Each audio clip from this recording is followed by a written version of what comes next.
Tulasi boutique and beauty needs. Tulasi boutique and beauty needs మా వద్ద embroidery work, మగ్గం work, sari కుచ్చులు, శారీ ఫాల్స్లు కుట్టబడును. డైలీ యూజ్ శారీస్, పట్టు శారీస్ అమ్మబడును. మా వద్ద లైనింగ్ క్లాత్, పెట్టికోట్స్, 2x బ్లౌజులు, ఫాల్స్లు, డ్రెస్ మెటీరియల్స్, కాటన్ శారీస్, మగ్గం వర్క్ కు సంబంధించిన మెటీరియల్స్ సరసమైన ధరలకు లభించును. మా ప్రత్యేకత డ్రెస్సులు, బ్లౌజులు, బోట్ నెక్ బ్లౌజులు, లాంగ్ ఫ్రాక్స్ కుట్టబడును. గాజులు, 1 gram gold jewellery, beauty needs దొరుకును. థ్రెడ్ బ్యాంగిల్స్ తయారు చేసి అమ్మబడును. మగ్గం వర్క్ నేర్పించబడును. మగ్గం వర్క్ వేసే వర్కర్స్ కావలను. మా అడ్రస్ అమ్మ హోటల్ కింద, గవర్నమెంట్ హాస్పిటల్ రోడ్, నందికొట్కూరు. మా సెల్ నెంబర్ 9652684610.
మన నందికొట్కూరు మన వార్తలకు స్వాగతం. ఈనాటి ముఖ్యాంశాలు.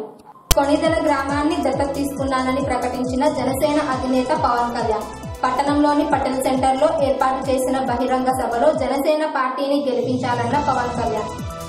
నందికొట్కూరు నియోజకవర్గ అభివృద్ధి కోసం కలిసి పనిచేస్తామన్న మాజీ ఎమ్మెల్యే బైరెడ్డి రాజశేఖర్ రెడ్డి.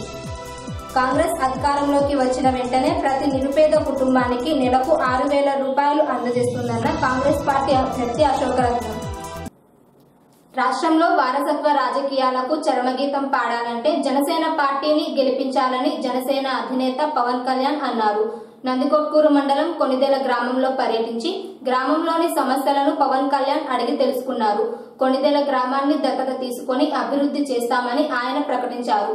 కొణిదెల గ్రామం నుండి నందికొట్కూరు పటేల్ సెంటర్ కూడలి వరకు రోడ్ షోలో పాల్గొని నియోజకవర్గ ప్రజలకు, జనసేన కార్యకర్తలకు అభివాదం చేస్తూ పటేల్ సెంటర్ కూడలిలో ఏర్పాటు చేసిన బహిరంగ సభలో పాల్గొన్నారు.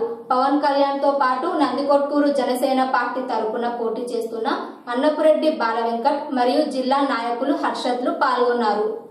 అనంతరం ఏర్పాటు చేసిన బహిరంగ సభలో పవన్ కళ్యాణ్ మాట్లాడుతూ నందికొట్కూరు నియోజకవర్గంలోని సంగమేశ్వరం, శివపురం ఎత్తిపోతల పథకాలు సక్రమంగా నిర్మాణాలు చేపట్టి నీరు అందించేటట్టు జనసేన పార్టీ బాధ్యత తీసుకుంటుందని, తెలుగుదేశం పార్టీ గత ఎన్నికల్లో రైతు రుణమాఫీని ప్రకటించి 5 సంవత్సరాలు పూర్తయినా కూడా 5 విడతల్లో 3 విడతలు మాత్రమే విడుదల చేశారని, మిగతా 2 విడతలను జనసేన పార్టీ మాఫీ చేస్తుందని పవన్ కళ్యాణ్ ప్రకటించారు. అంతేకాకుండా జనసేన పార్టీ అధికారంలోకి వచ్చిన తరువాత ప్రతి మండలానికి స్కిల్ డెవలప్మెంట్ తో పాటు విద్యకు సంబంధించి అన్ని రకాలుగా జనసేన ప్రభుత్వం కృషి చేస్తుందని, రేషన్ కు బదులుగా 2,500 రూపాయలను ప్రతి నెల ఆడపడుచుల అకౌంట్ లో జమ చేయడమే కాకుండా ఉచిత గ్యాస్ సిలిండర్లను కూడా అందజేస్తామని ఆయన అన్నారు. వీటితో పాటు అవినీతి లేని ప్రజాపాలన రావాలంటే జనసేన పార్టీ గుర్తు గాజు గ్లాస్ పై ఓటు వేసి అత్యధిక మెజార్టీతో గెలిపించాలని ఆయన కోరారు. నందికొట్కూరు జనసేన అభ్యర్థి బాలవెంకట్ ను, నంద్యాల పార్లమెంట్ అభ్యర్థి ఎస్పీ వైరెడ్డిని గెలిపించేలా ప్రతి జన సైనికుడు కృషి చేయాలని ఆయన అన్నారు. ఈ కార్యక్రమంలో జలీల్, కిరణ్, మౌలాలి, తేనె నాగరాజు, సిపిఐ నాయకులు రమేష్ బాబు మరియు వామపక్ష పార్టీల నాయకులు పాల్గొన్నారు. ముఖ్యమంత్రి దామోదరం సంజయ్ గారి పుట్టినరోజు నాకు దాంట్లో నందికొట్కూరు చుట్టూ నీరుంది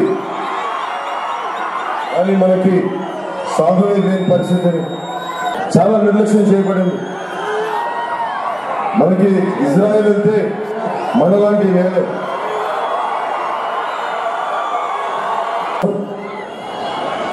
మేము జనసేన పార్టీ తరఫున మేనిఫెస్టోలో సౌభాగ్య రాయలసీమ కింద దాదాపు ఇది వెనకబడిన ప్రాంతం కింద దీనికి 10 సంవత్సరాల్లో 50,000 కోట్ల నిధులు అవసరం ఉందని గుర్తించాం. 50,000 కోట్లు 10 సంవత్సరాల్లో పెట్టుబడి పెట్టాం జనసేన ప్రభుత్వం బాగానే. అలాగే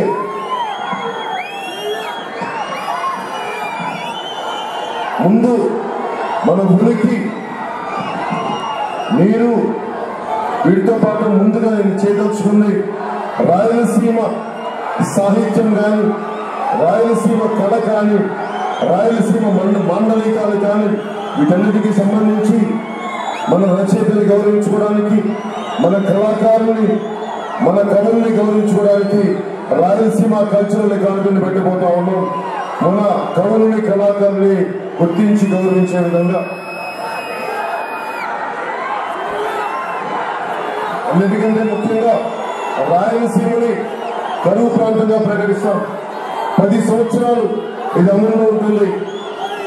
అంటే ఎవరన్నా ఇక్కడ పరిశ్రమలు పెట్టాలన్నా ప్రభుత్వ పన్ను రాయితీలు కానీ, పారిశ్రామికంగా పరిశ్రమలు పెట్టాలంటే వారికి ప్రోత్సాహకాలు కానీ, వ్యవసాయం చేసుకోవడానికి అన్ని రకాల అవసరాలు తీర్చేలా ప్రభుత్వ పథకాలు కానీ, అలాగే ప్రభుత్వం తీసుకుంటుంది. సంగమేశ్వరం, శివపురం ఎత్తిపోతల పథకాలు సక్రమంగా నిర్వహించి నీరు వచ్చేలా చేసి పెడతాం. అలాగే మన మచ్చుమరి ప్రాజెక్ట్ ని జాతికి అంకితం చేసిన కొద్ది రోజుల్లోనే మనకి నీళ్లు రావడం మానేసి నిజంగా రైతులకు అండదండలుగా ఉండాలి అంటే ఇదే పరిస్థితిని అర్థం చేసుకోవాలి. అలాగే కొణిదెల గ్రామానికి వెళ్తే రైతులకి 5 రుణమాఫీలు అని చెప్పి 5 విడతలు రుణమాఫీలు అని చెప్పి 2 విడతలు ఇచ్చారు. జనసేన రాగానే నిజంగా మిగతా రుణమాఫీ చేసి పూర్తి చేసి తీరుతాం.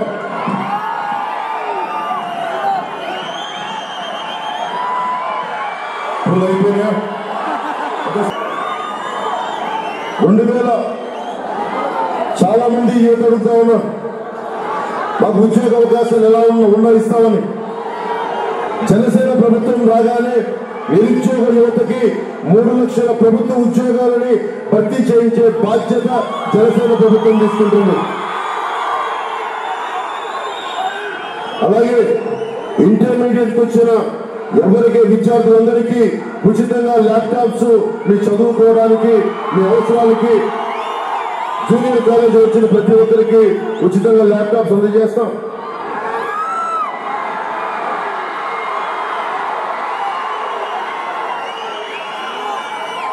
రాష్ట్రం మొత్తం మీద ముఖ్యంగా యువతకి పరిశ్రమలోని ఉద్యోగాలు కాకుండా యువ రైతులు తయారు చేయడానికి ప్రత్యేక ఆర్థిక మండలి అని చెప్పి స్పెషల్ ఎకనామిక్ జోన్స్ అని చెప్తా ఉన్నాం.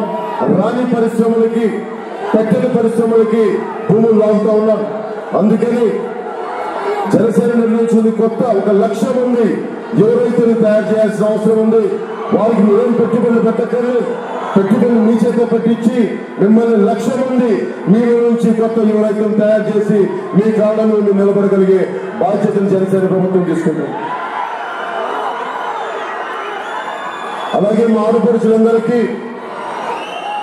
ఆడపడుచులందరికీ కుటుంబానికి అండగా ఉండడానికి సంపాదనకి సంబంధం లేకుండా, మీరు ఎంత సంపాదన ఉన్నదని లేకుండా 6 నుంచి 10 గ్యాస్ సిలిండర్లు ప్రతి కుటుంబాల్లో ఉన్న ఆడపడుచుకి సంపాదనకి సంబంధం లేకుండా ఉచితంగా అందజేస్తాం.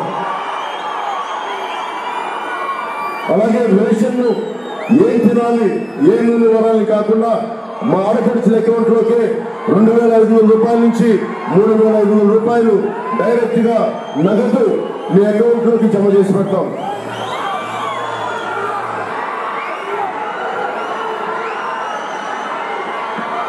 ముఖ్యంగా పారిశ్రామికవేత్తలు అనగానే బాగా వెనుకబడిపోయింది. ఎస్సీ ఎస్టీ కులాల్లో 2,000 కోట్ల రూపాయలతోటి వెంచర్ ఫండ్ పెడుతున్నాం. దాంట్లో ఎస్సీ ఎస్టీకి చెందిన ఎవరైనా సరే యువకులు పారిశ్రామిక పారిశ్రామికవేత్తలు కావాలనుకుంటే ఆ వెంచర్ క్యాపిటల్ ఫండ్ నుంచి మీరు కోరుకున్న పరిశ్రమలకి పెట్టుబడి పెట్టే బాధ్యత ఆ 2,000 కోట్ల రూపాయల వెంచర్ ఫండ్ నుంచి ఎస్సీ ఎస్టీ పారిశ్రామికవేత్తలకి అందుబాటులో ఉంటుంది. ఆ ప్రోగ్రాం చేస్తా ఉన్నాం. ముఖ్యంగా యువతకి ఈ రోజున రోడ్డు మీదకి వెళ్తే ఎక్కడైనా బలమైన యువత వస్తా ఉన్నారు. మీ అందరి కోసం పరిశ్రమలు రాయలసీమలో రావాలి అంటే నేను కడపకి వెళ్ళాను. కడప గారు అనంతపురం గారి పోతే పరిశ్రమలు పెట్టిన స్థానికులకు ఉద్యోగాలు ఇవ్వట్లా. ఏమంటే మాకు స్కిల్స్ లేవంటున్నారు. పోనీ కడపలో కొన్ని పరిశ్రమలు పెడతామంటే మాకు ఎంత వాటాలు ఇస్తారని చెప్పి పారిశ్రామికవేత్తలు భయపెడతా ఉన్నారు. ఇది జనసేన ప్రభుత్వం రాగానే పారిశ్రామికవేత్తలకి అనుకూలంగా ఉండి భయం లేకుండా ఉండే వాతావరణాన్ని రాయలసీమ మొత్తం మీద జనసేన ప్రభుత్వం నేను బాధ్యత తీసుకొని పారిశ్రామికవేత్తలకు వచ్చి పరిశ్రమలు పెట్టే బాధ్యతను తీసుకుంటాం. పరిశ్రమలు రాకపోతే ప్రభుత్వ ఉద్యోగాలు సరిపో, పరిశ్రమలు కూడా రావాలి. పరిశ్రమలు రావాలంటే పారిశ్రామికవేత్తలు భయపడే విధంగా వాతావరణం ఉండకూడదు. ఎస్పీఐ రెడ్డి గారు ఉన్నారు పెద్దలు, ఆయన ఒక్కరి ఇంత ప్రతిష్ఠాల మీద ఇంత పని వేసుకున్నారు. వారికి ఇందాక మాట్లాడుతూ చెప్పారు, మీరు బాధ్యత తీసుకొని నంద్యాల పార్లమెంట్ నుంచి ఎంపీగా ఎన్నికై పారిశ్రామికవేత్తలకు ఒక బలమైన ఎర్రటి వాచి పరిచే బాధ్యతని పెద్దలు ఎస్పీఐ రెడ్డి గారికి తీసుకోమని చెప్తా ఉన్నాను. ఇందాక చెప్పాను, కొణిదెల గ్రామాన్ని నేను దత్తత తీసుకుంటున్నాను. కొణిదెల గ్రామాన్ని దత్తత తీసుకుంటున్నానంటే మన కర్నూలు జిల్లాని మొత్తం గుండెల్లో పెట్టుకొని చూస్తానని తెలియజేసుకుంటూ నందికొట్కూరు సమస్యలన్నింటినీ ఇంతమంది రాయలసీమ నుంచి ముఖ్యమంత్రులు అయ్యారు. ఏ ముఖ్యమంత్రి చేయని విధంగా మీకు అండగా నిలబడతానని తెలియజేసుకుంటా ఉన్నాను. నాకు కరువు సీమ కాదు, ఇది కల్పతరువు సీమను చేసే బాధ్యత నేను తీసుకుంటాను. మీ అందరికీ రాయలసీమ సీమ రాయలసీమ కాదు, ఇది తిరిగి రాయల వారి ఏ విధంగా అయితే మనకి అండగా ఉన్నారో తిరిగి అలాంటి పాలనని రాయలసీమకు తీసుకొచ్చి మీ అందరి ఆధారమానాల్ని చూడుకుంటామని మనస్ఫూర్తిగా తెలియజేసుకుంటూ ఒక్కసారి చూడండి, నేను జగన్మోహన్ రెడ్డి గారు కానీ చంద్రబాబు గారు కానీ వారు కోరుకుంటుంది వారి భవిష్యత్తు, వారి బిడ్డల భవిష్యత్తు. నేను కోరుకుంటుంది మీ భవిష్యత్తు, మీ బిడ్డల భవిష్యత్తు నేను కోరుకుంటాను. ఏదో పార్టీ కేంద్రంలో బియ్యం చేసి కాదు, 40 సంవత్సరాల భవిష్యత్తు కోసం ఈరోజు నేను జనసేన పార్టీ పెట్టాను. అలాంటి జనసేన పార్టీకి మీరు అండగా ఉండాలని తెలియజేసుకుంటూ మీకు అహర్నిశలు మీకు అండగా ఉండాలని తెలియజేసుకుంటూ నాకు ఇంత అద్భుతమైన అవకాశాలు ఇచ్చిన మా అన్నదమ్ములందరికీ మా ఆడపడుచులందరికీ ధన్యవాదాలు తెలియజేసుకుంటా ఉన్నాను. నందికొట్కూరు నియోజకవర్గ అభివృద్ధి కోసం అందరం కలిసికట్టుగా పనిచేసి తెలుగుదేశం పార్టీని గెలిపించుకుంటామని మాజీ ఎమ్మెల్యే బెరెడ్డి రాజశేఖర్ రెడ్డి అన్నారు. ఆయన స్వగృహంలో దివంగత సాయీశ్వరుడు కూతురు market yard vice chairman Sai జ్యోతితో కలిసి విలేకరుల సమావేశాన్ని ఏర్పాటు చేశారు. ఈ సమావేశంలో బెరెడ్డి రాజశేఖర్ రెడ్డి మాట్లాడుతూ తమ స్వగ్రామమైన ముచ్చుమర్రి గ్రామానికి చెందిన సాయీశ్వరుడు కుటుంబంతో తమకు మొదటి నుండి సన్నిహిత సంబంధాలున్నాయని, అయితే ప్రస్తుత నందికొట్కూరు నియోజకవర్గ అభివృద్ధి కోసం తమ మధ్య మనస్పర్ధలను పక్కకు పెట్టి సాయి జ్యోతి కుటుంబంతో కలిసి పనిచేస్తామని ఆయన అన్నారు. Market yard vice chairman Sai Jyothi మాట్లాడుతూ బెరెడ్డి రాజశేఖర్ రెడ్డి గారి ఆహ్వానం మేరకే అభివృద్ధి కోసం కలిసి పనిచేయడానికి నిర్ణయించుకున్నామని, అందరం కలిసికట్టుగా పనిచేసి నందికొట్కూరు తెలుగుదేశం పార్టీ అభ్యర్థి బండి జయరాజు గారిని, నంద్యాల పార్లమెంట్ అభ్యర్థి మాండ్ర శివానందరెడ్డి గారిని అత్యధిక మెజార్టీతో గెలిపించుకుంటామని ఆమె అన్నారు. మంచాలకట్ట గ్రామానికి చెందిన ఇతర పార్టీల నాయకులు, కార్యకర్తలు బెరెడ్డి రాజశేఖర్ రెడ్డి సమక్షంలో తెలుగుదేశం పార్టీలో చేరారు. ఈ సమావేశంలో రవి గౌడ్, మాజీ జడ్పీటీసీ చాంద్ బాషా, శివచంద్రుడు తదితరులు పాల్గొన్నారు. స్వగ్రామము మా సొంత ఊరు వాసి అయినటువంటి నాకు అత్యంత సన్నిహితుడు, మొదటి నుంచి నా అసోసియేట్,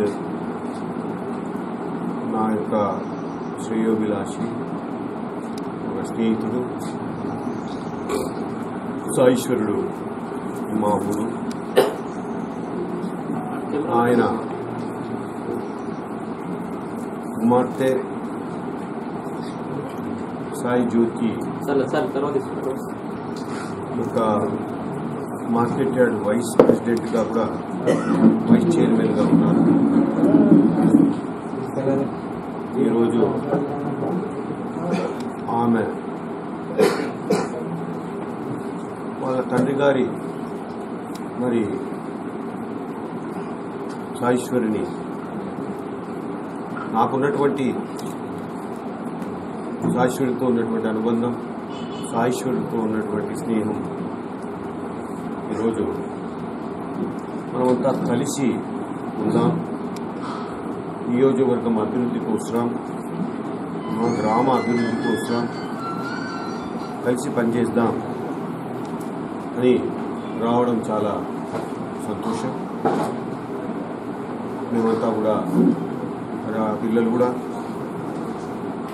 సాయేశ్వరి పిల్లలు మరి ఈ అమ్మాయి సాయి జ్యోతి, అదే రకంగా వీళ్ళకు బ్రదర్ ఉన్నాడు బాలకృష్ణ అని. కుటుంబ సభ్యులు ఖచ్చితంగా వీళ్ళ యొక్క మరి సంక్షేమం, వీళ్ళ యొక్క మరి భవిష్యత్తు ఇవన్నీ కూడా వాళ్ళ కుటుంబంతో నాకున్నటువంటి స్నేహితం, నాకున్నటువంటి మరి స్నేహం ఖచ్చితంగా కలిసి చేద్దాము అని చెప్పి నేను వాళ్ళను కూడా మరి ఆహ్వానిస్తున్నాను. వాళ్ళను కూడా ఈ దీంట్లో మరి ఈ నియోజకవర్గంలో ఎన్నో సమస్యలు ఉన్నాయి. ఈ సమస్యలన్నీ కూడా చాలా మటుకు పరిష్కరించుకోవాలి. ఒక మహిళ మరి రోజు ఒక బీసీ కులానికి చెందినటువంటి ఒక మహిళ ప్రజాసేవ చేస్తాను, రాజకీయంగా మరి ముందుకొచ్చి ప్రజల సమస్యల కోసం నేను కూడా పోరాడతాను, ముందుకు రావడం సంతోషం. అమ్మాయిని ఆహ్వానిస్తున్నాం. మేమంతా కలిసి పని చేసుకునే దానికి సిద్ధంగా ఉన్నాం. అదే నవీన్ అని మన యొక్క మత్స్యకారుల కార్పొరేషన్ స్టేట్లో ఉన్నటువంటి ఒక డైరెక్టర్ నవీన్. అదే రకంగా మీ అందరికీ తెలుసు నందికొట్కూరులో రవి గౌడ్, వాళ్ళు కూడా చాలా సన్నిహితం నాకు. వాళ్ళ నరసన్న గౌడ్ అత్యంత ముఖ్యం. మరి వారి కుటుంబంలో ఉన్నటువంటి వాడు రవి. ఈరోజు అతను కూడా విభేదించి పక్కకు వెళ్ళాడు. చెప్పుడు మాట విన్నాడు ఏమో. ఈరోజు అందరం కలిసిపోయేటటువంటి పరిస్థితి ఈరోజు ఉంది.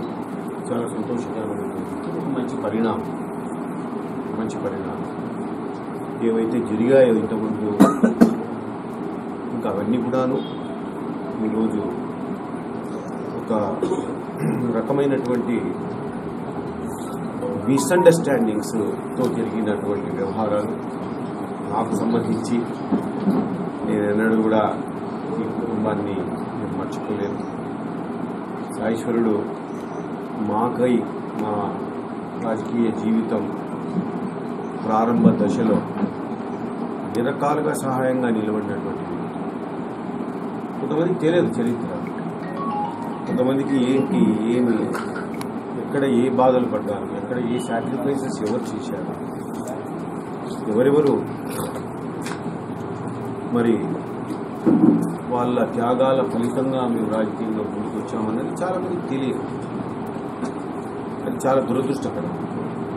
ఈరోజు ఆ కుటుంబము ఒక సాయేశ్వరుడు మరి హత్యకు గురి కావడం చాలా కలిసివేసినటువంటి విషయం.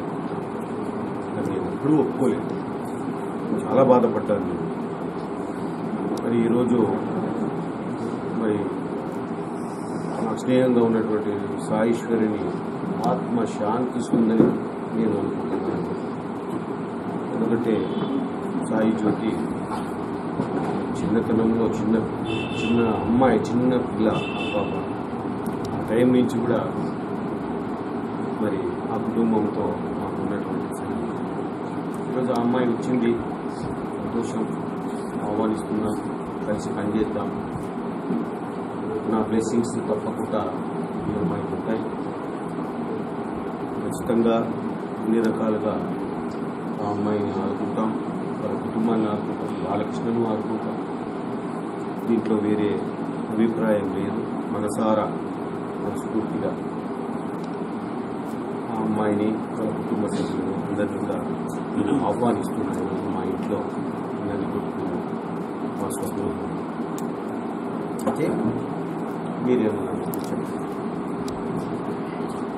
నేను బైరెడ్డి రాజశేఖర రెడ్డి గారు పార్టీలో చేరిక అనేది నాకు తెలియకపోవడం వల్ల మనస్తాపానికి గురి అయ్యి రాజీనామా చేయాలని నిర్ణయించుకున్నాను. ఈ నియోజకవర్గంలో గత 30 సంవత్సరాలుగా రాజకీయంలో పనిచేస్తున్నటువంటి బైరెడ్డి రాజశేఖర రెడ్డి గారు ఆహ్వానించి మనం పార్టీ కోసం కలిసి పనిచేద్దాం, మన దృఢ సంకల్పం మన సీఎం చంద్రబాబు నాయుడు గారు ముఖ్యమంత్రి కావాలన్నది మన ధ్యేయం అని నన్ను ఆహ్వానించగా, మాకు వ్యక్తిగత విభేదాలు ఎన్నున్నా అవన్నీ పక్కన పెట్టేసి ఈరోజు పార్టీ కోసం పనిచేయడానికి నేను సిద్ధపడ్డాను. అదే మన నాయకులతో అందరూ ఎన్ని విభేదాలున్నా నియోజకవర్గంలో అందరూ కలిసి ఏకతాటిపై పనిచేస్తున్నారు. నేను కూడా పనిచేయాలని నిర్ణయించుకొని ఈరోజు నా రాజీనామాకు విరమించుకొని ఇక్కడికి ఇచ్చేశాను బైరెడ్డి గారి ఆహ్వానం మేరకు. ఇది నేను మీరు రాజీ పడడం అని అనుకోవద్దండి, పార్టీ కోసం మాత్రమే కలిసి పనిచేస్తున్నాను అంతే. కాంగ్రెస్ పార్టీ అధికారంలోకి వచ్చిన వెంటనే ప్రతి నిరుపేద కుటుంబానికి కనీస ఆదాయపు హక్కును కల్పించి ప్రతి నెల 6,000 రూపాయలను వారి అకౌంట్లో జమ చేసే విధంగా కాంగ్రెస్ పార్టీ మేనిఫెస్టోలో ఉంచిందని కాంగ్రెస్ పార్టీ అభ్యర్థిగా పోటీ చేస్తున్న అశోకరత్నం తెలిపారు. రాష్ట్రంలో ఉన్న టీడీపీ, వైసీపీ పార్టీలు రాష్ట్ర ప్రజలను మభ్యపెట్టే విధంగా అబద్ధపు హామీలను ప్రకటిస్తున్నాయని ఆయన విమర్శించారు.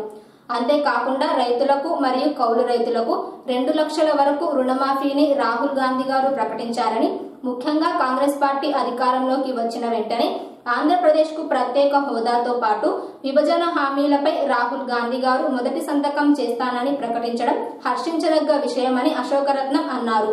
నందికొట్కూరు నియోజకవర్గంలో ఉన్న ఎమ్మెల్యే అభ్యర్థుల్లో స్థానికంగా ఉన్న వ్యక్తిని తాను ఒక్కడేనని, నందికొట్కూరు నియోజకవర్గ సమస్యలపై రైతులకు, వ్యాపారస్తులకు మద్దతుగా రోడ్డు విస్తరణలో నష్టపోయిన షాపు యజమానుల తరపున కోర్టును ఆశ్రయించామని ఆయన అన్నారు.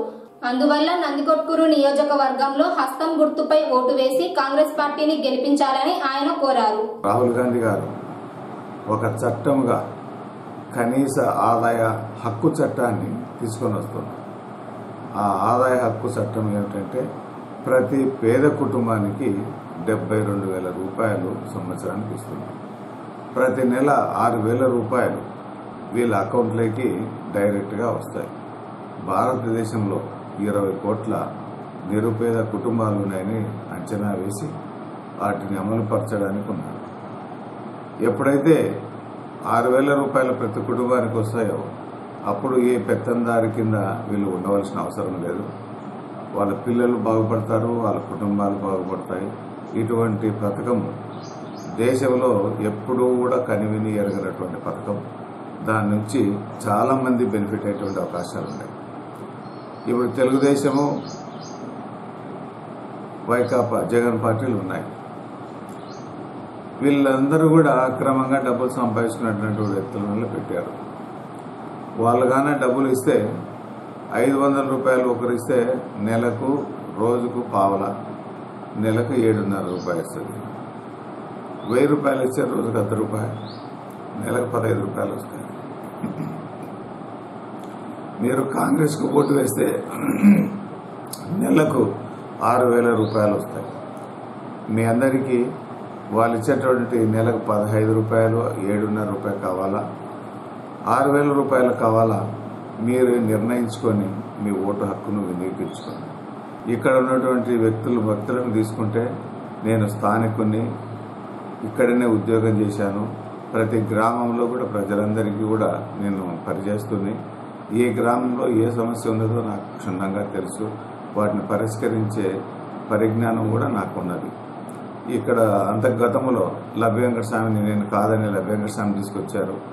అతను 5 సంవత్సరాలు అయిపోతేనే మొదటి కృష్ణుడు అయిపోయినాడు. రెండవ కృష్ణుడిగా ఐజయ్ని తీసుకొచ్చారు. ఐజయ్ని వదిలేసి మూడవ కృష్ణుడిగా ఇప్పుడు ఆర్థర్ని తీసుకుని వస్తున్నారు. కనుక మీరందరూ కూడా ఒకసారి ఆలోచన చేయండి. ఇక తెలుగుదేశం వైపు తీసుకుంటే మొదట బిచ్చన్నని తీసుకొచ్చినారు బైరి రాజశేఖర రెడ్డి. అంటే వాళ్ళ ఇంటి దగ్గర ఆయనకు కాళ్లకు మడుగులెత్తటువంటి వ్యక్తులను తీసుకొచ్చారు. రెండోసారి వెంకట స్వామికి చేయమన్నాడు. ఇప్పుడు మూడోసారి బండి జయరాజుకు చేయమన్నట్టున్నారు. బండి జయరాజు అనే వ్యక్తి శివానంద్ దగ్గర కంపెనీలో ఒక ఉద్యోగి. ఎవరు కూడా అతని దగ్గర పోయి పని చేయించుకోవడానికి ఉండరు. ఇక్కడ కూడా ఇతనుగాన వైకాపా క్యాండిడేట్ ఓడిపోతే అతను ఇక్కడ అడ్రస్ ఉండడం మళ్ళీ వెళ్ళిపోతారు. ఇక్కడ నేను ఓడినా గెలిచినా స్థానికుని ఇక్కడే ఉంటాను. మాకు గ్యాస్ ఏజెన్సీ ఉంది. అంతకుముందు గ్యాస్ నుంచి కూడా ఎంతోమంది సఫర్ అయినారు.